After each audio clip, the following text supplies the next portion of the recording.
Hi, everyone, and welcome back to Running Explain podcast. In this episode, we have a special guest, Holley Samuel. She's a sports dietitian. She's a personal trainer. She's a podcast host. She really does it all. And in today's episode, we talked about fueling for spring races, that early season training, how it's the perfect storm in the beginning of the year. What does low energy or underfueling look like? We spoke about the signs and symptoms that come up in her practice with runners, the difference between something being common versus normal. We also talk a little bit about diet culture, right? And how skinny equals fast, how this is a common thought in the endurance space and how we can work through that together as an industry. We also, at the end, so you better stick around. At the end, we talk about her go-to post-run fueling. And we also go over some long-run fueling tips and tricks. That way, we can all be a little more ready for that spring race season and beyond. Yeah, I think it's a great episode. It's practical for any time of the year, for any training. Lots of great tips to help you through your runs and just to help fuel your body. If you need any running explain needs, we have one-on-one coaching. We have training plans available, everything else. But thank you for listening. I hope you enjoy the episode. And as always, if you can give us a 5-star review, that would be very helpful. Thank you. Enjoy. Welcome to the Running Explain podcast, your go-to resource for learning the how, what, and why of running so you can train smarter, race stronger, and actually enjoy the process with a more human approach. And we got 3 humans on the pod today. We're your hosts, Coach Amanda Katz and It's Coach Klastava. And yes, we have a special guest, which we'll get to in a second, because today's topic is you can't out-train low energy, fueling for spring races and beyond, with none other than sports dietitian Holley Samuel. And I'm 1 for 1 on getting names right on this podcast. Hi, Holley. Hello, you did so great. You did great. I think you crushed it. Well, thank you. I tried really hard. Thank you so much for having me on the show. It's great to chat with you guys.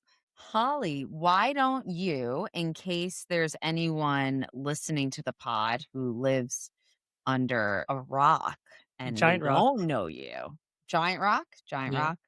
rock. Can you just give us your brief and spectacular introduction? Yeah, absolutely. Yeah, I'm thrilled to be back on the Running Explained podcast. I am a sports dietitian. I'm also a certified personal trainer, so I kind of dip my toes in the training and also the nutrition pieces of coaching at my private practice, which is Hollyfield Nutrition, where I work with endurance athletes and runners of all levels to kind of help them learn how to fuel their bodies properly for performance, but also health and life, because those things definitely need to overlap. And I do my master's in health education, focusing in eating disorders. So I do approach nutrition through like a non-restrictive eating disorder informed lens, which definitely affects the majority of my population and clientele. I'm also a mom, a wife. I live in New Hampshire. It's winter right now. We're just getting dumped on with snow. So a lot of treadmill miles these days. Holley and I are not okay. I'm not in New Hampshire with Holley, but in solidarity and in New York City. Well, I was supposed to be in New York City this weekend, I but know. I everything was got. supposed to meet you at the diner, and I just knew. I was like, it's Oh, not going to happen. I know. It was a good call that we canceled everything Good. because my mom and I, because the bus got canceled, and then it would have been within like the window where you can't just exchange Broadway tickets. Yeah. Sometimes. And my invite might have gotten lost in the mail, but I know it was coming, so I'm It was sure totally coming. it's coming. You wanted to see Harry Potter and the Cursed Child. I think next time Holly's going to coordinate it quite obviously so that all of the people are present for I will. her We're coming arrival. back in April, and it should not snow 2 feet in April. So yes, I will let you know. Yes. Oh, then I'm going to get the girl gang together. Yes. And Nick. Plus Nick. Oh, okay. Yes. Yes, Nick. Yes, Nick. Yeah. Well, we're super excited to have Holley on because Holley just shared she is a multi-hyphenated diva. And we are here to pick her brain and to talk about fueling and Hmm. more than fueling and how it pairs with our training for to get us ready for the spring, for racing season and beyond. So I think that the first area that maybe we can start to talk a little bit more about is what you're probably seeing, or maybe not. You can correct me if I'm wrong in your private practice and folks who are asking questions to you on the onto interwebs. We're in the early season, right, for training, so it can present its own problems as the miles go up and the structure returns to so many runners and endurance athletes' schedules. And we also are in January or in the beginning of the year where diet culture is knocking on the door and there's a lot of New Year reset energy in the air. And tell us a little bit about how that has the questions that have come up for you from athletes, your clients, and how you help them how you guide them through this time. Yeah, it's true. It's like if you have a spring race on the calendar, which like, maybe April, May, June, marathon, half marathon, something like that. I think a lot of people honestly end up reaching out to me in like March, which is fine, like better late than never. But a really good time to start working on your nutrition to support your training is like, yeah, over the winter, because it's just going to be a factor that's a little bit easier to start working on because your training amount is lower. So, therefore, like the nutrition needed for that is also a little less intense. And maybe the advice is not going to seem as drastic if you haven't been like scaling things up over the course of your training cycle. So it's tricky because you're right. Like this time of year, people come out of the holidays and, I saw a meme going around and it's like the week between like Christmas and New Year's is just like you're just eating cheese and like you don't know what day it is. It's so true though. A lot of people don't have a lot of structure, they're out of their routine over the course of the holidays. And I think that's great, normal, healthy, necessary for a lot of people. And I do know for folks, like sometimes if that doesn't make you feel your best and you want to feel better, you might be prone to doing like drastic things, kind of like quote unquote fix that feeling come January when you're kind of like, yeah, thrust back into your regular routine and work schedules and people get busy again. And that's usually where a lot of your training's kicking off. And we don't want to be starting that underfueled or focusing on the wrong things. And I do think people tend to focus on the wrong things this time of year. They're maybe focusing on reducing carbohydrates or doing a crazy diet or trying to have a bunch of green juice, a bunch of stuff like that, when really focusing on normal eating patterns, starting to fuel adequately, thinking about what you're having around your training runs. That type of stuff's important because then come March, when you're running, maybe 20-mile long runs, you're not just like starting from scratch and already in a hole. Yeah. I think the big thing about the new year is it's always instead of doing the basics, people are more like, oh, let's try something brand new because Yeah. I'm super serious this year. And, it's really, in essence, just do more of the basics, like just fuel your body, not some, new 75 hard challenge or something that's going to run you into the ground, or just not limiting your food intake because, you want to get in shape, air quotes, Yeah. with your body for your training. And I think the other thing, to your point earlier about waiting till March, I think a lot of people forget how much nutrition matters around like long runs. Like, I don't think a lot of people ever think of, oh, I have an 18-mile long run. How am I going to practice my air quotes mini carbo load for this versus like the only time I'm going to practice my carbo load is the week of my marathon. And I'll Yeah. just figure it out because I love food. And it's like, well, but train for this stuff. Mhm. Yeah. Yeah. Whenever someone asks me, like, well, can you help me put together plan for race day? And if it's like a newer client or something, and they're asking me this usually, during the taper. And I'm like, of course. But like, they're like, what should I eat for breakfast? I'm like, well, what have you been eating for breakfast? We need to be basically copy and pasting what you've been doing in training. So hopefully what you've been doing in training is simpatico with good performance. But sometimes that's not the case. You're right, because people just don't think to practice that. And I often find with the holidays in January, it's a pendulum swing. Like the more extreme you are in January, more extreme you're going to feel yourself be out of control or go off the rails in December. So what I help people do is kind of make that less drastic. Sure, we can still be off our routine and have foods we don't normally have, but we still want you to be feeling good, like, through the holidays so that you don't feel the need to like go do something really crazy in January. Because it's timely, I did want to make sure you went into on your Instagram page, which we will make sure is linked, such a detailed, informative video on, speaking of New Year, the quote unquote new food pyramid and the guidelines around that. And I think it's timely. And while we don't have 8 to 10 hours together, Holly, I'm curious if runners, if the endurance community, what kind of inquiries you got around this and what were the questions that came up, if there was one that was more common than another, and how did you inform them? Yeah, the guidelines came out recently, and it was funny. I was like, "Do I make a post on this?" Like, so many people, my I feed was just feel the breath, the exhale. I just felt it.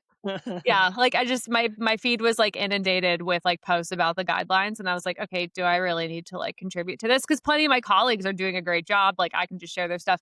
And I asked on my Instagram stories, like, do you want to hear anything about this from me? Unfortunately, do. Yeah, they all did. Like there were like Yeah. 3 people that were like, no.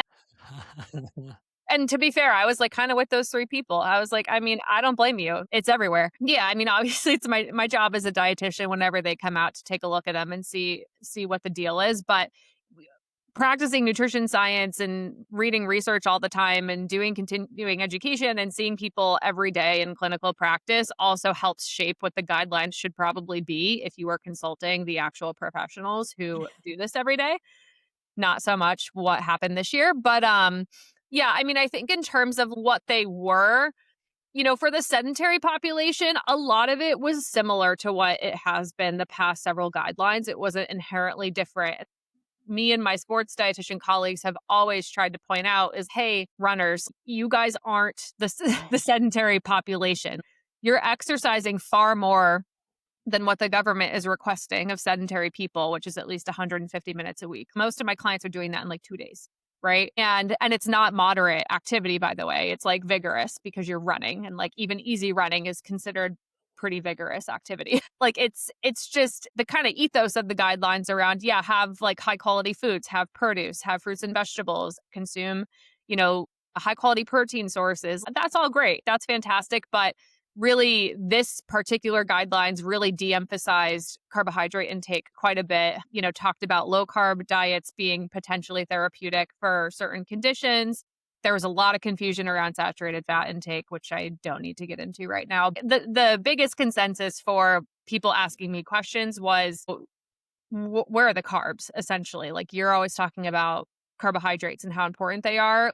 Can I just get carbohydrates through fruits and vegetables? And the answer is like, no, like you're going to need to get them from so many other sources that may or may not be whole foods. The other recommendation that came through the guidelines was, I believe it was 10 grams or less of added sugar per day, which is like half a gel, So like that's not going to apply. It's going to be unhealthy for runners to abide by that recommendation, which is meant for the sedentary population. Is that recommendation perfect for the sedentary population? Does it help people foster a healthy relationship with food? And is it realistic in our food climate? No, I don't think that's super realistic either, but especially not for runners. It doesn't make sense. We have so much research showing the benefit of carbohydrates, especially simple sugar carbohydrates during and around runs. So that was probably the biggest kind of thing that came up. Yeah. The only thing I liked about the whole thing was all the memes that came out and the fact that South Park literally did this 10 years ago. That was and crazy. It almost feels like they just consulted South Park and they're like, we should just do this. Yeah. Yeah. Yeah. I know the interesting thing is like the last time these came out, social media was definitely prominent, but nobody freaking cared about the dietary guidelines. If they did, people would know what my plate is. But we don't know what my plate is because we still think we use the old food pyramid, which we haven't used since 1992. But yeah, I mean, it is interesting that so much attention's being drawn to them. But the issue with the American population and the health isn't that the guidelines were ever horrible. It's that nobody's following them. We have research showing that most people don't follow the guidelines. So does this bring more attention to nutrition? Sure. Does it make it so that more people will follow them? Probably not, because we haven't removed a lot of barriers. But yeah, good topic. Good topic is right. So speaking of carbohydrates and applying fueling principles to the runner, the endurance athlete, what does low energy or underfueling look like? Good question. So to take that really on the nose, it doesn't have a look in terms of being underweight or having lost weight. I mean, do I see clients who are underweight or have lost weight and are now in low energy availability? Sure, but that's very far and few between. Any body size can suffer from this. You don't necessarily have to have lost weight in order to be in low energy availability. Sometimes I see the opposite happen, where people start gaining weight because their body is not responding well to being deprived. But in terms of symptoms, so measurable symptoms, I mean, it's a lot. Relative energy deficiency in sport syndrome is usually a result of like chronic low energy availability, which just means chronic underfueling. And we typically define chronic by having underfueled for at least 3 months, which some people listening to this might be like, oh my God, like 3 months. I've been underfueling for years. Yeah, which is the majority of people I work with. Is far more than 3 months. So, but it affects every body system. So the symptoms are really far and wide, which I think is why this is so hard for the conventional healthcare system to identify. Because one, primary care physicians, they're wonderful. They're not trained in sports nutrition. They don't know much about athletes unless they have sought that out themselves. Neither do most other clinicians unless it's like a sports medicine doctor or sports dietitian or maybe a sports informed physical therapist or therapist. So symptoms could be like nutrient deficiencies in blood work, low ferritin, low vitamin D. It could be fatigue. That's so vague, right? But that's definitely a symptom. And what I see that percolate a lot as with clients even is I'm making it through my training, but I can't function in the rest of my daily life. And then eventually sometimes it's both. Like I can't make it through my training and I can't function in the rest of my daily life. So, a good amount of fatigue, but I think as runners, we're good at pushing through that. So that can go by the wayside. It could be hair loss. It could be poor reproductive system symptoms. So if you're supposed to be getting a period and you're not, or if cycles are really long or irregular, if they're really symptomatic, like a lot of cramping, heavier periods, that can be actually a symptom of underfueling as well. Or the opposite, if they're super light periods, it can be if you are in perimenopause, your symptoms are worse, essentially. If you are on birth control or you're not female, it could be just poor libido. For men, it could be lack of erections. You can go down a laundry list of reproductive symptoms that people don't like to talk about, but they're super obvious and common when it comes to low energy availability that I see all the time. It's also poor performance. Maybe you're bonking in your workouts or you're having a hard time running your typical easy runs at a similar pace range as you typically would. Getting injured, bone injuries, low bone density, could be thyroid problems. There's really a laundry list, like poor sleep. It affects every body system. So I'll often hear people get bounced around a lot from their PCP to like an endocrinologist to maybe a therapist, because worsened mental health symptoms is also a symptom of just not having enough food to support brain health. And eventually, they get into my neck of the woods and we kind of discover the root of all those other issues and can start to chip away at it, which is great because it just means there's a lot of potential on the table. Yeah. I think what's tricky is, like you just said, there's a lot of symptoms there that seem like they can show up in different ways, and endurance athletes are very keen on feeling like they understand their body. And so that means that, "Oh, I know this fatigue is just from this workout," or "I know I'm just tired because of this or that, or my muscle soreness." And then it's always like, okay, well then my iron's low or my ferritin's low. And so they do a blood test and they don't consult anyone. And they're just like, oh, I just need a supplement, slapping a Band-Aid on something. And I think what's hard is like you said, I think people generally believe they know how to eat. And so going to a sports dietitian is like, oh, well, no, I know what to eat. So why would I worry about that? That's not the problem. I eat plenty, not knowing they don't, right? And so it's like the last thing. They'll go to everyone else first. They'll go to their PT. They'll go every other way instead of just not eating enough and just not comprehending how much exercise I'm doing because I'm also cross training and I'm also lifting and I'm also doing all these little things that don't count as running because they don't show up in my Strava. So they're not real workouts. So, I don't have to fuel for all that stuff. So I feel like sometimes it can be easy to watch some reels and just kind of like judge someone and be like, oh, well, you should know better. But at the same time, you rattled off like 30 things that could be going on. They're all so interwoven between everything that sometimes it's just beginner runners not understanding enough about this sport and, really just needing someone to kind of push them in the right direction too hard because then people react really negatively when you kind of give them nutrition advice on social media.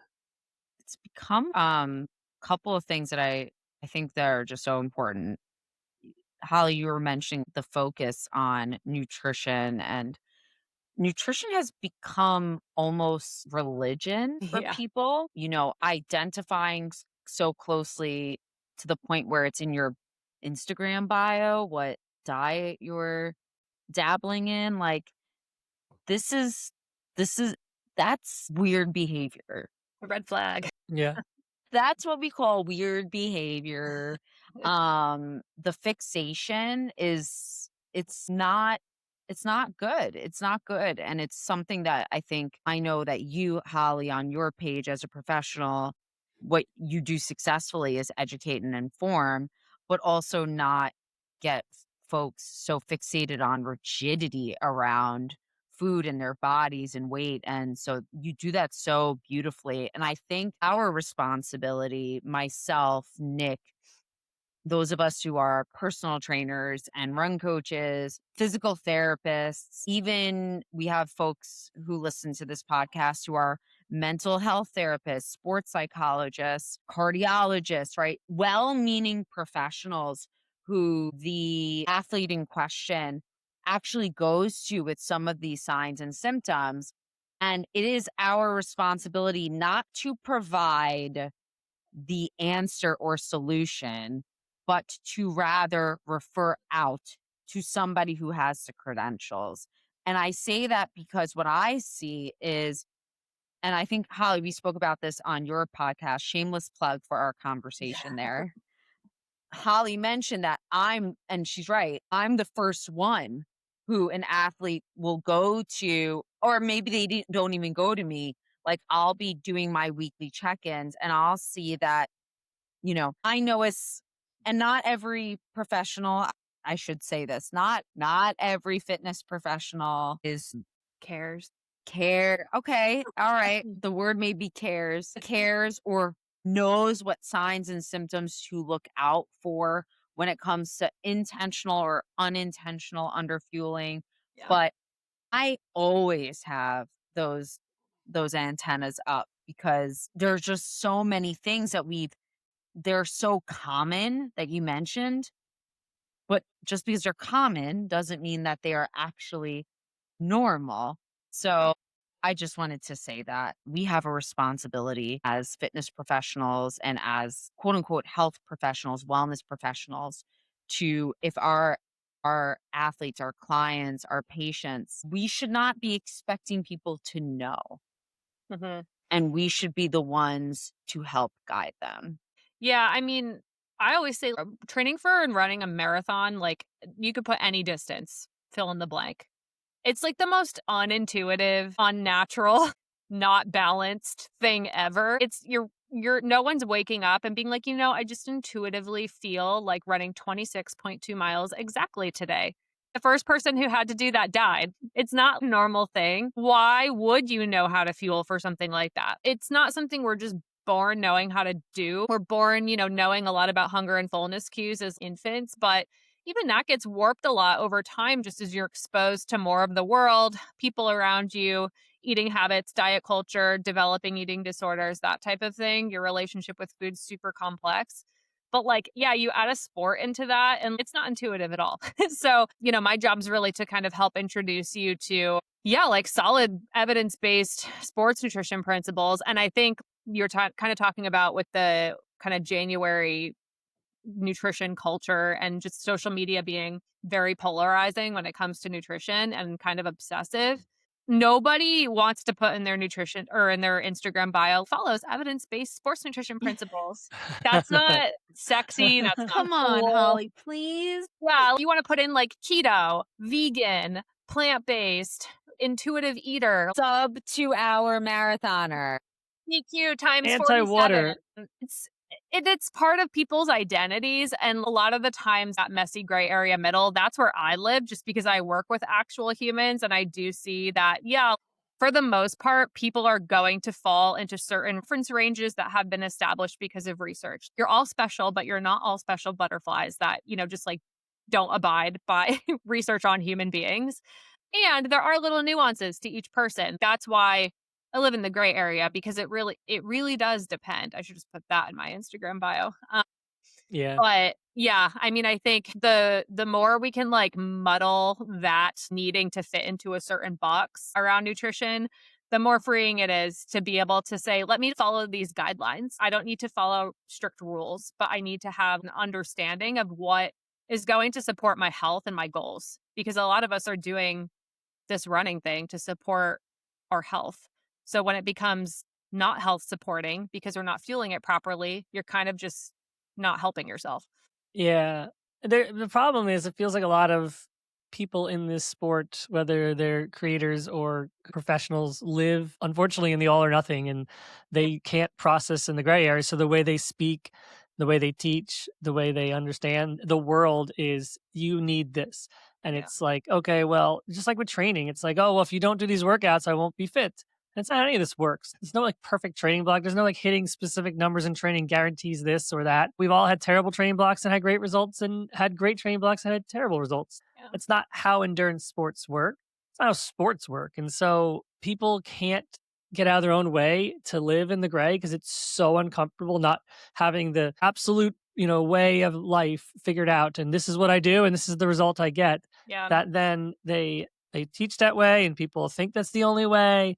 And we all end up, the rest of us, fighting for pulling people back into the middle, saying, hey, it depends. There's lots of factors, lots of things going on. Live here with us. It's hard, but once you get here, it's so comfortable and it's so nice and it feels so freeing.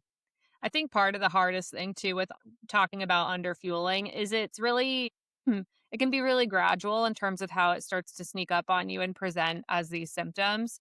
And I think for a lot of runners, some symptoms they're like pushing through. They're kind of like, man, I don't care about that. That's fine, or just unaware of it.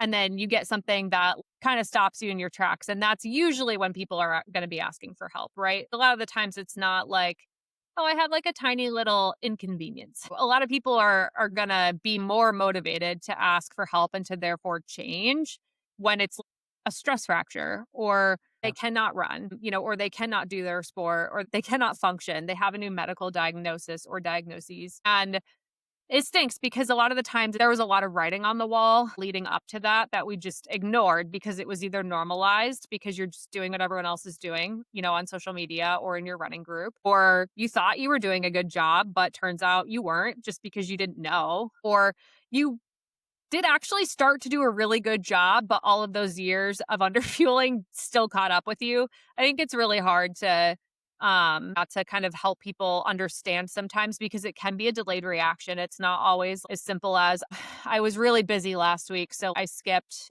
my pre-run snack and now my training block is over. That's not how it works. It's usually I'm just like underfueling a little bit, maybe unintentionally, maybe intentionally. Yeah, I did kind of do a little bit of like a restrictive thing in January because I didn't feel super great after the holidays, but it was only for a couple weeks and then I bumped my mileage up. And this over time is what is like, okay, now we have a femoral stress fracture. And it's a big problem that doesn't just happen. So yeah, I think thinking about it in that way sometimes can be helpful because the sooner you do care and the minor inconveniences, when you start to pay attention at that level, you can avoid some of the bigger stuff. A lot of the times, not always. And yeah, I hate to see people not being able to run. I know that stinks. Yeah. One of the things I've lived this in my running career is this skinny equals fast. It's all over endurance sports. And we've talked about it on our podcast. We've all talked about it in social media. It doesn't go away because the problem is it can work for a little bit. The problem is running in particular, especially in the summer months, we are showing off skinny more than the aesthetics of our body much more than maybe other sports do. And at the same time, it can feel like, oh, well, there's this physics component, and the more I weigh, the more I'm carrying. So then it just runs me slower. And then we compare to professional athletes who live very different lives than us. And no other sport would we walk on the court and be like, I don't look like LeBron James. I can't play basketball. Of course I don't look like LeBron James. And I dealt with this a lot too, like as a professional. And when I ran in sub-elite fields, I'd get invited to, the front pack, and I won't say my weight number, but I would always feel, and I was very skinny at the time, I would feel so out of place. And it got in my head a lot until I just started running and could beat some of them and had great races and really started feeling comfortable in my body. But it can mess with you in many different ways. And so I guess my question here is, how do we help continue to fight against this narrative that you don't need to constantly be this skinny version of yourself? And especially as you get older, you're going to gain weight because your metabolism just changes. And there's no fighting against that unless you're literally being restrictive, that your body will change. And that's okay. You can still run fast. You're just running in the confines of the body you exist in. Yeah, I mean, accepting change, I think, is the biggest core fear there. Because we're not always good at it, especially when a lot of people's, values are placed in how they appear, because that's what we emphasize so much. Not only as a society, with, if you look at what's happening, even under the microscope of Hollywood right now, where people are disappearing, and skinny is kind of back in, so to speak, but really in the running community too. I really struggle with this topic too, because it is one of those delayed reaction things, Nick, like you were talking about. A lot of the times my clients are, I lost a little bit of weight, just because I started running, or it was intentional. I went through intentional weight loss interventions. And at first it was great. I felt better. I got faster. I got stronger. I loved the way I looked. I was more confident, etc. And then a lot of the times it ends at some point with an injury or a health issue or both. With my client examples, I can think of a couple off the top of my head, from this past week where, I had a client lose, a lot of weight, pretty gradually for the most part, over time. But that underfueling, which is simpatico with a calorie deficit, even if it's intentional, it's still underfueling, led to period loss, liver issues, bone injuries. And now we have to kind of go back and find more of a sweet spot and process the idea of some weight gain, which is hard. So I think a lot of the times it can be a delayed reaction. Like, oh, I lost weight and I did get faster until I didn't. So I think with that conversation, I and love seeing professional athletes coming out with stories about how they had relative energy deficiency and sports syndrome, how they were underfueling in the past, and how they kind of adjusted that and are healthier now. Emily Infeld just made a great post about this, where she's like, I was underfueling knowingly and unknowingly with the best access of professionals in the field of running in the Bowerman Track Club. Maybe somewhat questionable individuals, but they were there, for years. And she's like now making Olympic teams in short distances as an older athlete, which you just don't see a lot. And other people coming out with their stories too. Ellie Ostrander is great about talking about her experiences with eating disorders and navigating weight gain and becoming a stronger athlete, but it's not a linear progression. A lot of the times there is failure and there is getting slower and there is weight gain. Sometimes as you fuel your body properly, I'd say the majority of the time as you fuel your body properly, there's weight gain. And sometimes it doesn't result in faster times right away, but what it does result in is being able to put together consistent training blocks, which does lead to faster times over time, being able to put on muscle mass and be more functional, have better bone density, have better lab values, feel better, maybe have less fertility problems. That's something you struggle with.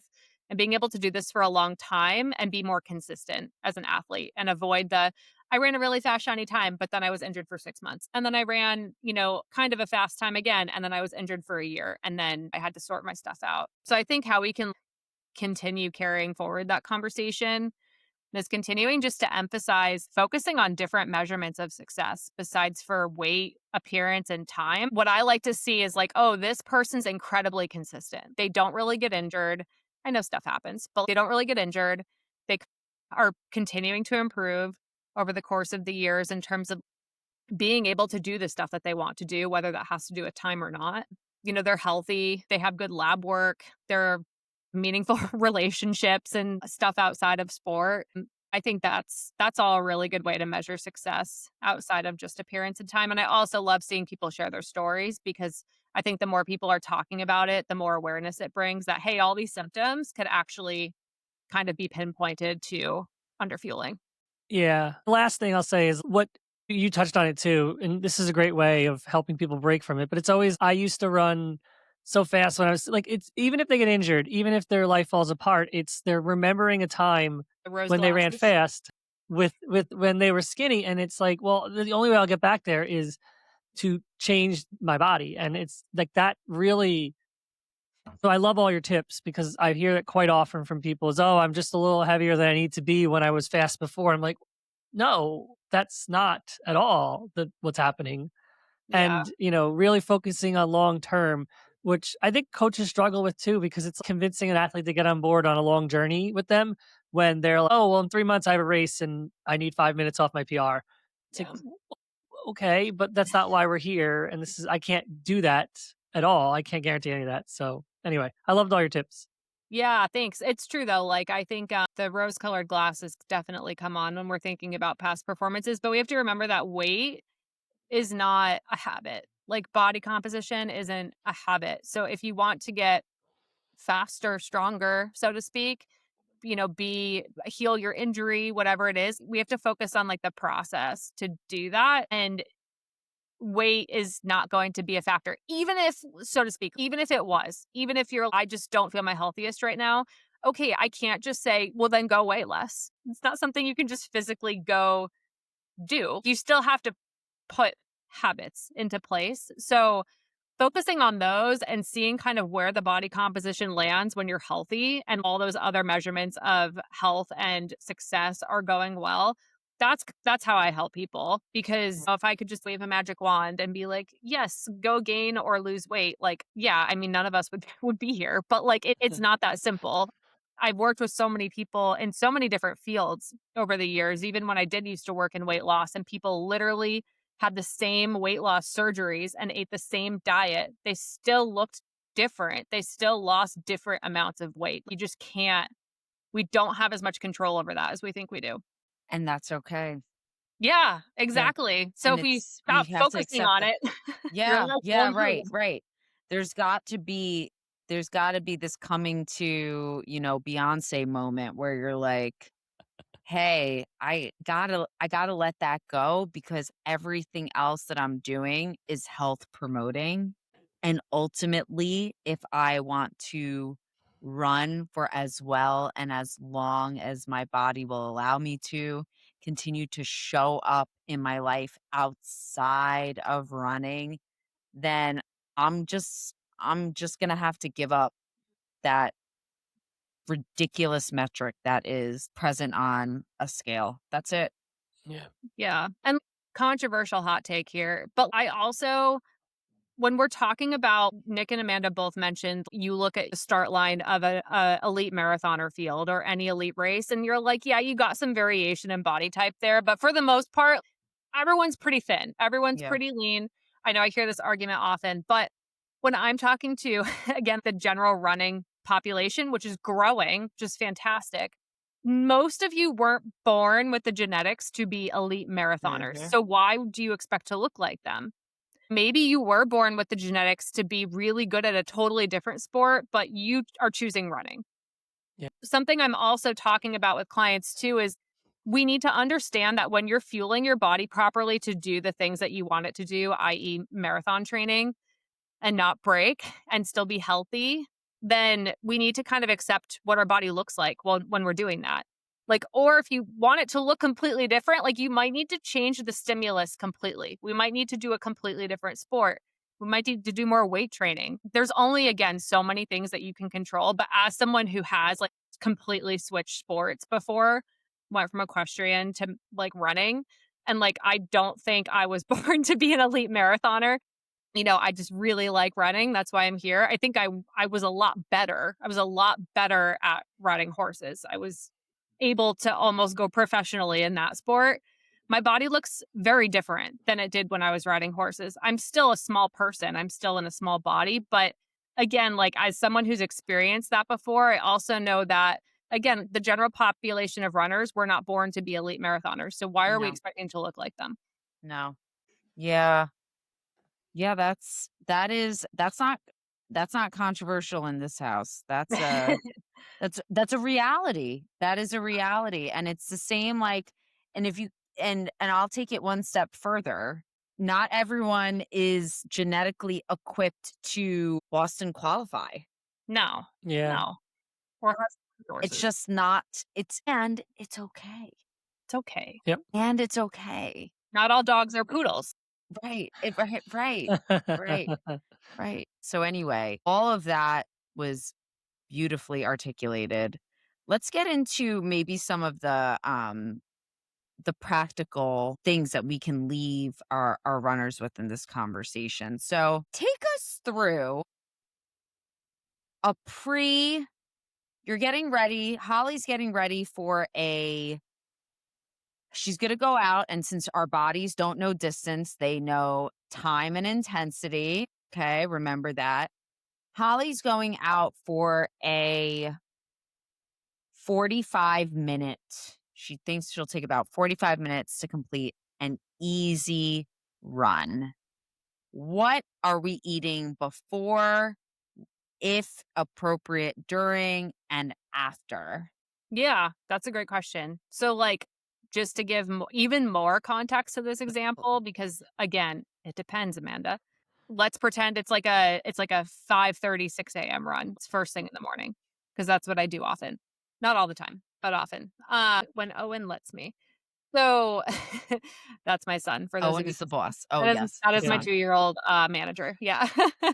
Yeah, so something like that. I'm rolling out of bed around 5, like 30 to 45 minutes before I head out the door. I'm having probably a fig bar, like those Nature's Bakery fig bars, and I'm probably having either an applesauce pouch, that's it, fruit leather strip, or a banana with it. I like to rotate what I have. And I'm also having, some fluids probably with a little bit of electrolytes in it, and if I have time, coffee. And that has taken me many years to like work up towards, because some of you might be listening and be like, holy moly, that's a lot before, a 5:30 a.m. run. Like I would, have GI issues. I don't have any GI issues, but that's something I've worked up towards. If it was something that was maybe more mid-morning, like I had a bit more time to digest, which is another example I see often and applies to me too.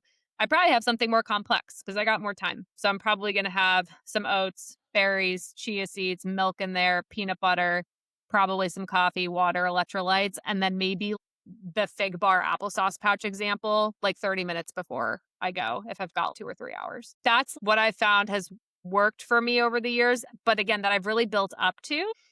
Not all of my clients can handle that much fiber. Some of them have to handle different medical conditions and just different, factors that might alter that. But for the most part, that's what I would do. That was such a good point. It is so individual, and something that I get asked and then I tag Holly in. She'll see me do this. I'll have somebody DM me and I'll point them to Holly's page. One thing that is very that I rotate with several things too. And one of the things are Pop Tarts. Hmm. Yeah. And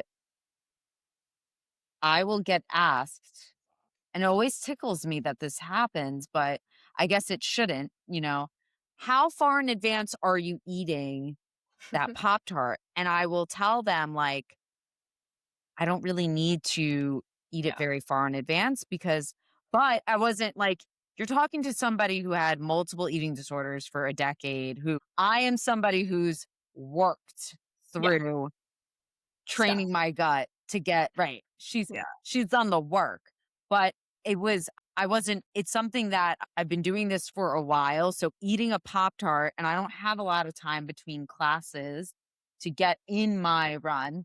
Like, it is very normal for me to have a Pop Tart with only like have 10 minutes and I have to get out the door Yep. Yeah. for my run. Otherwise, who's gonna come back and teach this spin class? Like, it's those are my problems. So my boss are those folks. I don't Equinox. know that I'd want Owen though as my manager. So I might I'll keep my spin class folks. But that is so individual, like Yeah. you're sharing. And so that's so important to remember, but that it's also doable, right? So it's like, and if you find that you're having these challenges and you can't figure out your sweet spot, that's when you should reach out to Holly and be like, hey, Holly, you have any room on your roster? Because we got some things we got to work through, right? Yeah. So, and then, so, all right. So you've gone out for your run. I don't think you got here yet. You ran. Oh yeah. I forgot there was Fabulous. that. Yeah. Yeah. Okay. Go ahead. Yeah. So if it was like a Keep us 45-minute, moving. yeah, I was like, I forgot very key parts to that question. Um, so if it was like a 45-minute run and it's first thing in the morning and it's normal weather, it's not 100 degrees or something like that, I'm probably not taking anything with me. If it is warmer, or back when I was pregnant or breastfeeding, I would take an electrolyte drink with me always just to keep it on hand because your hydration needs are higher for those periods of time. And or if I knew I was going into the run a little dehydrated, I might take water with me no matter what the temperature is. If I'm on the treadmill, I'm definitely taking some water and electrolytes with me just because it's at least 68 degrees, right? On inside with no airflow. So hydration needs when they're a little bit elevated in those types of circumstances for a shorter run like that, that's under an hour, I would take something. Otherwise, I probably wouldn't. If I was doing that run, this is a common example that I hear. I'm going out maybe at like 10 a.m. or like 3 p.m. and I had lunch, I had a snack, but I still feel like I'm kind of behind. That's where I would take some chews or gel right before or with me, even on a shorter run like that, just to prevent the hole from starting to be formed of underfueling to kind of stay ahead. So that's a specific circumstance where even on like a shorter run that's under an hour where you technically research wise don't need to fuel, I might still bring something with me in those circumstances because it's not going to hurt. If anything, it's just going to help. And then for post run, because I think did you ask about post run too? We Yes. did Yes. Yes. now. Yes. For post run, if it's like early morning run, that's when I'm probably having the protein shake with the oatmeal and the berries and the chia seeds and the peanut butter. Kind of like usually I do protein shake, shower, bigger breakfast. If it was something where it was mid-morning, I might come back and have protein shake and then kind of an early lunch, like maybe sandwich with an orange, some pretzels, that type of thing. So that's kind of what I do post run. I focus on trying to get at least 20 to 30 grams of protein and 60 to 90 grams of carbohydrate within the hour that I'm Mhm. done. And it can be in divided doses like that, where I kind of do protein shake and I do the protein shake personally, or I've done chocolate milk or protein bar, whatever's most convenient because it's convenient. I can get it down quickly. Can even bring it into the shower with me if I need to. And because I know if I don't do it right away, the day will start to get away from me and I'll start to feel like, oh no, now I'm having to like catch up. And that can make people more prone to like underfueling or even binge eating in the afternoon and creating that hole. That's what I would Yeah. do. Yeah, I like to say, well, two things. One, Amanda, we are a pro Tarts podcast because Yes. I will always take them. I'll walk out the door eating a Pop Tart and start my run still eating it. Get But that again, sponsor. that train my way that way. And then two, I always like to say to athletes, especially around a long run, but it can apply to every run. Your run doesn't end until your recovery starts, right? So Yes. really pushing that like, hey, oh, you finished? That's great. Did you start recovering yet? Because you're still running. Just The until you bleeding is get still happening. yeah, you're still because that's what happens is we're laying on the couch later, we're binge eating, we're not catching up, and then all of a sudden the next day, out of nowhere, some ache and pain pops up in our body, and we're like, I don't know how this happened. Oh well, so really pushing on them. I always write in their logs. They hear me say it all the time. That's my reminder that you're not done. Like go eat, then go eat again because I can't eat. I can't. I have friends who can go eat sandwiches and bagels right after the run. We'll drive right there, and I'll be like, chocolate milk, please, and maybe half a bagel. And then I need something in the first 30 minutes. And then later on, I'll have that big meal. And the timing really matters because if you do kind of, let it go too long because people are like, I'm not hungry or I got busy, that's going to probably make you even less hungry and more sick feeling. Like clients will tell me, they're like, I feel like I have the flu or just feel really off, kind of run down. And then it hits me at some point and I'm like starving. There's research that the timing really matters. People can have the same calorie intake, but have it really skewed towards way later after the workout. And they're still going to have symptoms of underfueling, even though they're technically not underfueled compared to the group where we have that post-run fuel that's So you adequate. generally recommend that within that hour. I do. There is some research on like, oh, is it really um does the timing like 30 minutes, 60 minutes, does it have to be that specific? And the answer is no, but I just know my clients and I know that the research is on like with these goggles on and we're not accounting for the rest of the day. Sure. But then when I'm working with real humans, I hear how the rest of their days go. So yeah, it needs to happen within the first hour, but the sooner the better. Don't you love when they put research or statements out? And by they, I mean people who don't work with actual humans, but just talk into microphones. Isn't that the best? Don't you Yeah, love that? it's Doesn't that make your job so much easier, Holly? Every yeah, day you you're like, know, thank I God know. you have a title and a microphone. Thank God. I think I've said it already 3 times today on my Right. previous client calls, on each one, actually. If only you were a lab rat in a vacuum. We could have just followed through with our plan in a linear fashion, but turns out you fell on ice and broke your wrist. So that sucks. Or you got really sick. Like, I work with real humans. So like, Life. sometimes I read the research and I'm, well, that's nice. But how does this apply to someone who doesn't fit in this box? So yeah, it is really interesting to live in the middle where we read the research, but then we have to apply it to individuals, which is a totally different thing than just talking about research on a podcast and not seeing humans in real life and dealing with what happens when your advice doesn't work.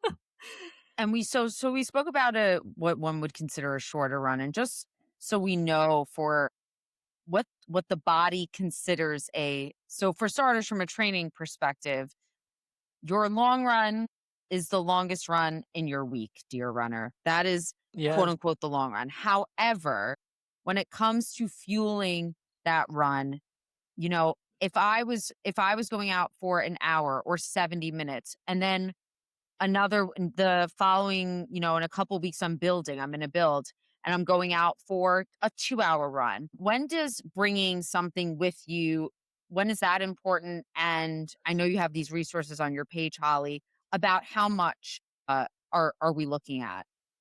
Yeah, the research really supports fueling events. So like long runs, or races that are going to be over an hour. That's when you start to reap more benefit than it is like inconvenience. And nobody knows that. Like nobody's doing that habitually in my experience. Even before I became a sports dietitian, I was like, you know, 90-minute run, I don't need anything. But obviously, you can get through long runs with no fuel. People are really incredible. The human body is very resilient. That does not mean you should. So, we do start to reap the benefits from both a performance, but also a recovery standpoint. Yeah, 1 hour plus is kind of when that kicks in. And a lot of people will ask me, well, it's just an easy run, it's just easy miles. I don't care about performance because it's an easy run or it's a recovery run. And I'm like, okay, but what's that easy run for? It's to build a base and to be able to kind of help build your aerobic capacity, time on feet. So if we're able to do more training, more of that, wouldn't that be better? So why not fuel it? Because then you'll recover faster. Because intra-run fueling also helps with recovery. People always forget about that part. It's not just about performance. So for kind of the recommendations, it's 30 to 60 grams of carbohydrate per hour if it's a run between 1 and 2 hours long. And then it jumps up to 60 to 120 grams of carbs recommended per hour for 2 hours plus. So, how you get that in depends. Like none of my athletes have the exact same fuel plan, but typically that's taking something like gel, chews, every 20 to 30 minutes or so, starting at the 20 to 30-minute mark because we want to fuel early and often. So that's kind of the recommendations I go off of. And knowing that, yeah, when you start a marathon training cycle and your first long runs may be like an hour to 90 minutes long. So you're like 30 to 60 grams per hour. We know that we do need to increase that over time because you are going to have to do much longer long runs.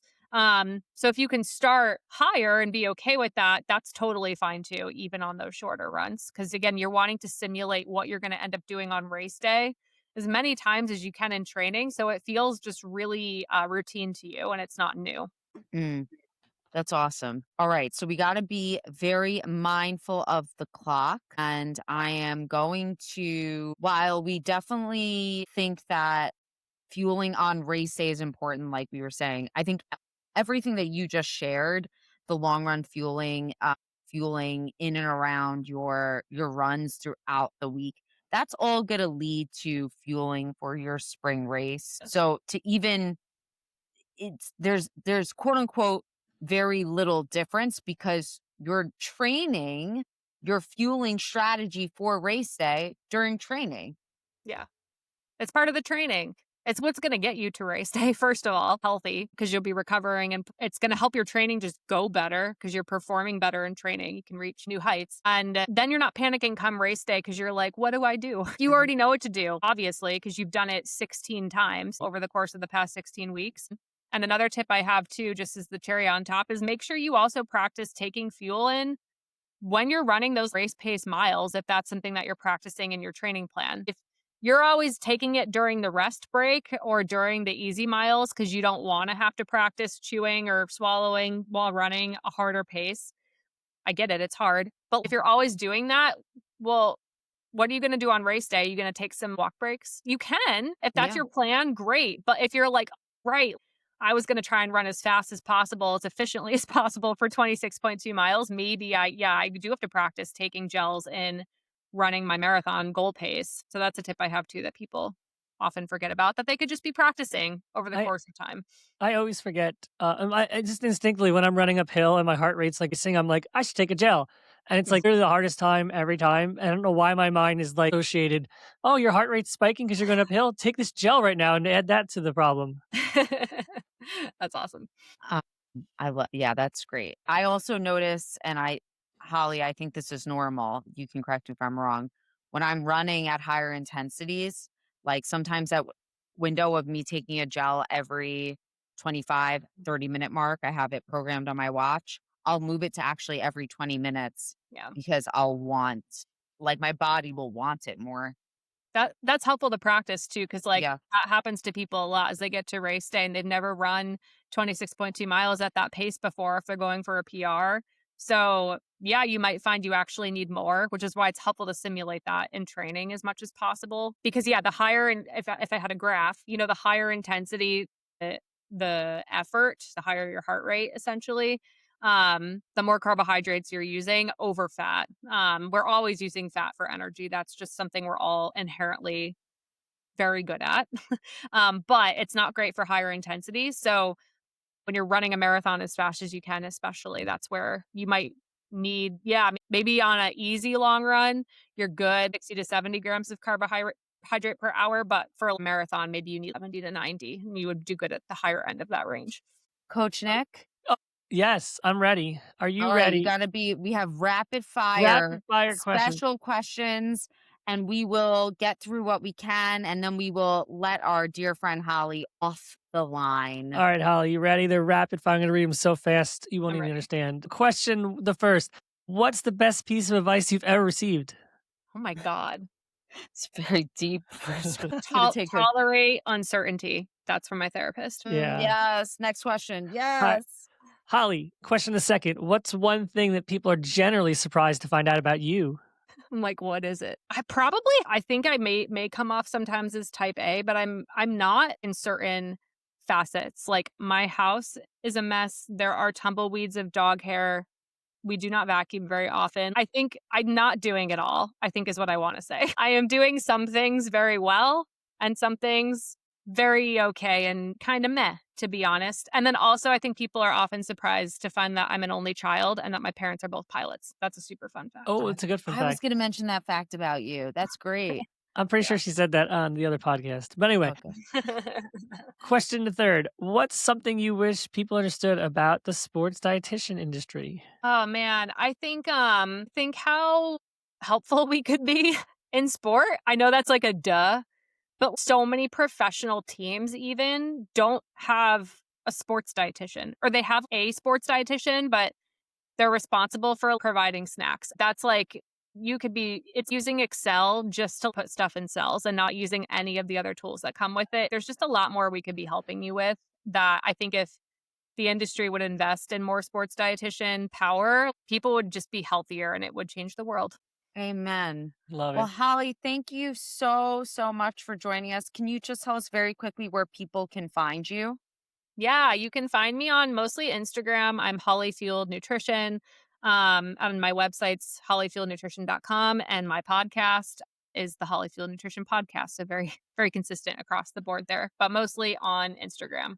All right, everyone. Well, we thank you, Holley, and we hope you enjoyed this episode. Make sure to rate and review wherever you are listening, YouTube, Spotify, or Apple, and we will see you next time. Thanks, Bye. guys.